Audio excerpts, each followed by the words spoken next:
ದಿನದ ಸ್ಪೋರ್ಟ್ಸ್ ನ್ಯೂಸ್ಗೆ ಸ್ವಾಗತ. ಭಾರತ ಮತ್ತು ದಕ್ಷಿಣ ಆಫ್ರಿಕಾದ ನಡುವೆ ನಡೆದ ಮೊದಲ ಏಕದಿನ ಪಂದ್ಯದಲ್ಲಿ ಭಾರತವು ದಕ್ಷಿಣ ಆಫ್ರಿಕಾ ವಿರುದ್ಧ 8 ವಿಕೆಟ್ಗಳ ಅಂತರದಲ್ಲಿ ಭರ್ಜರಿ ಜಯ ಗಳಿಸಿದೆ. ಜೋಹಾನ್ಸ್ಬರ್ಗ್ನಲ್ಲಿ ನಡೆದ ಪಂದ್ಯ ಬಹಳ ರೋಚಕವಾಗಿತ್ತು. ಸೌತ್ ಆಫ್ರಿಕಾ ತಂಡವನ್ನು ಭಾರತ ಕಡಿಮೆ ರನ್ಗೆ ಆಲ್ಔಟ್ ಮಾಡಿತು. ಭಾರತದ ಪರ ಹರ್ಷದೀಪ್ ಸಿಂಗ್ ಮತ್ತು ಅವೇಶ್ ಖಾನ್ ಬೌಲಿಂಗ್ನಲ್ಲಿ ಮಿಂಚಿದ್ದರು. ಟಾಸ್ ಗೆದ್ದು ಬ್ಯಾಟಿಂಗ್ ಆಯ್ಕೆ ಮಾಡಿಕೊಂಡ ಸೌತ್ ಆಫ್ರಿಕಾ 27.3 ಓವರ್ಗಳಲ್ಲಿ 116 ರನ್ ಗಳಿಸಿ ಆಲ್ಔಟ್ ಆಯಿತು. ಭಾರತದ ಬೌಲಿಂಗ್ ಪರ ಹರ್ಷದೀಪ್ 5 ವಿಕೆಟ್ ಮತ್ತು ಅವೇಶ್ ಖಾನ್ 4 ವಿಕೆಟ್ ಪಡೆದರು. ಸೌತ್ ಆಫ್ರಿಕಾ ಟಾರ್ಗೆಟನ್ನು ಬೆನ್ನತ್ತಿದ ಭಾರತ ಕೇವಲ 16.4 ಓವರ್ಗಳಲ್ಲಿ ಟಾರ್ಗೆಟನ್ನು ಕಂಪ್ಲೀಟ್ ಮಾಡಿತು. ಭಾರತದ ಪರ ಸಾಯಿ ಸುದರ್ಶನ್ 55 ರನ್, ಶ್ರೇಯಸ್ ಅಯ್ಯರ್ 52 ರನ್ ಕಲೆ ಹಾಕಿದರು. ಇನ್ನು ಪಂದ್ಯದಲ್ಲಿ ಉತ್ತಮ ಪ್ರದರ್ಶನ ನೀಡಿದ Harshdeep Singh man of the match ಪಡೆದುಕೊಂಡರು. ಹರ್ಷದೀಪ್ ಸಿಂಗ್ 10 ಓವರ್ಗಳಲ್ಲಿ 37 ರನ್ ನೀಡಿ 5 ವಿಕೆಟ್ ಗಳಿಸಿದರು. ಸರಣಿಯ 3 ಪಂದ್ಯಗಳ ಪೈಕಿ ಭಾರತ ಮೊದಲ ಪಂದ್ಯವನ್ನು ಗೆದ್ದು ಸರಣಿಯಲ್ಲಿ ಮುನ್ನಡೆ ಸಾಧಿಸಿತು. ಇನ್ನು ರೋಹಿತ್ ಶರ್ಮಾರವರನ್ನ ಮುಂಬೈ ಇಂಡಿಯನ್ಸ್ ತಂಡವು ನಾಯಕತ್ವದಿಂದ ಕೆಳಗಿಳಿಸಿದ ಬೆನ್ನಲ್ಲೇ ಭಾರತ ತಂಡದ T20 ನಾಯಕರಾಗಿ ರೋಹಿತ್ ಇನ್ನು ಮುಂದೆ ಆಡುವುದಿಲ್ಲ ಎಂಬ ಊಹಾಪೋಹಗಳು ಇದ್ದವು. ಅದಕ್ಕೆ ಈಗ ತೆರೆ ಬಿದ್ದಿದೆ. ಮೂಲಗಳ ಪ್ರಕಾರ ರೋಹಿತ್ ಶರ್ಮಾ ಅಂತಾರಾಷ್ಟ್ರೀಯ T20 ನಾಯಕರಾಗಿ ಉಳಿಯಲಿದ್ದಾರೆ.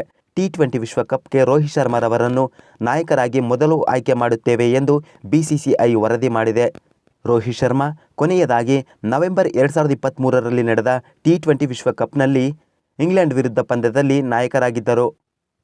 ಇನ್ನು ರೋಹಿತ್ ಶರ್ಮಾರವರನ್ನ ನಾಯಕತ್ವದಿಂದ ಕೆಳಗಿಳಿಸಿದ ತಕ್ಷಣ ಮುಂಬೈ ಇಂಡಿಯನ್ಸ್ ಸೋಷಿಯಲ್ ಮೀಡಿಯಾ ಪೇಜ್ಗಳಲ್ಲಿ ಹಲವು ಬದಲಾವಣೆಗಳಾದವು. ಮುಂಬೈ ಇಂಡಿಯನ್ಸ್ ತನ್ನ ಇನ್ಸ್ಟಾಗ್ರಾಮ್ ಮತ್ತು ಟ್ವಿಟರ್ ಪೇಜ್ನಲ್ಲಿ ಹಲವು ಫಾಲೋವರ್ಸ್ಗಳನ್ನ ಕಳೆದುಕೊಂಡಿತು. ಈ ಮೂಲಕ ಇನ್ಸ್ಟಾಗ್ರಾಮ್ನಲ್ಲಿ ಅತಿ ಹೆಚ್ಚು ಫ್ಯಾನ್ ಹೊಂದಿದ್ದ ಮುಂಬೈ ಇಂಡಿಯನ್ಸ್ 2ನೇ ಸ್ಥಾನಕ್ಕೆ ಕುಸಿಯಿತು. ಚೆನ್ನೈ ಸೂಪರ್ ಕಿಂಗ್ಸ್ ಮೊದಲ ಸ್ಥಾನಕ್ಕೇರಿತು. ಇನ್ನೊಂದು ಕಡೆ ಮುಂಬೈ ಇಂಡಿಯನ್ಸ್ ಫಾಲೋವರ್ಸ್ ಕಡಿಮೆ ಆಗುತ್ತಿದ್ದಂತೆ ಇದ್ದಕ್ಕಿದ್ದ ಹಾಗೆ ಮುಂಬೈ ಇಂಡಿಯನ್ಸ್ನ ಇನ್ಸ್ಟಾಗ್ರಾಮ್ ಫಾಲೋವರ್ಸ್ ಗಣನೀಯವಾಗಿ ಏರಲು ಶುರು ಆಯಿತು. ಇದನ್ನು ಗಮನಿಸಿದ ನೆಟ್ಟಿಗರು ಮುಂಬೈ ಇಂಡಿಯನ್ಸ್ ಫೇಕ್ ಫಾಲೋವರ್ಸ್ನ ಖರೀದಿ ಮಾಡುತ್ತಿದೆ ಎಂದು ಟ್ರೋಲ್ ಮಾಡುತ್ತಿದ್ದಾರೆ. ಆದರೂ ಸಹ CSK ಅತಿ ಹೆಚ್ಚು ಇನ್ಸ್ಟಾಗ್ರಾಮ್ ಫಾಲೋವರ್ಸ್ನ ಹೊಂದಿದ್ದು ಪ್ರಸ್ತುತ CSK 13.2 ಮಿಲಿಯನ್ಸ್ ಫಾಲೋವರ್ಸ್ ಮತ್ತು ಮುಂಬೈ ಇಂಡಿಯನ್ಸ್ 12.3 ಫಾಲೋವರ್ಸ್ನ ಹೊಂದಿದೆ. ಇನ್ನು ಪ್ರೊ ಕಬಡ್ಡಿಯ 27ನೇ ಪಂದ್ಯ ಪಟ್ನಾ ಪೈರೇಟ್ಸ್ ಮತ್ತು ಜೈಪುರ್ ಪಿಂಕ್ ಪ್ಯಾಂಥರ್ಸ್ ನಡುವೆ ನಡೆಯಿತು. ಇದರಲ್ಲಿ ಜೈಪುರ್ ಪಿಂಕ್ ಪ್ಯಾಂಥರ್ಸ್ 1 ಅಂಕಗಳ ಅಂತರದಲ್ಲಿ ಗೆಲುವು ಸಾಧಿಸಿತು. ಪಟ್ನಾ ಪೈರೇಟ್ಸ್ 28 ಅಂಕ ಗಳಿಸಿದರೆ ಜೈಪುರ್ ಪಿಂಕ್ ಪ್ಯಾಂಥರ್ಸ್ 29 ಅಂಕ ಗಳಿಸಿತು. ಪಂದ್ಯ ಗೆದ್ದು ಜೈಪುರ್ ಪಿಂಕ್ ಪ್ಯಾಂಥರ್ಸ್ ಅಂಕ ಪಟ್ಟಿಯಲ್ಲಿ 5ನೇ ಸ್ಥಾನಕ್ಕೇರಿತು.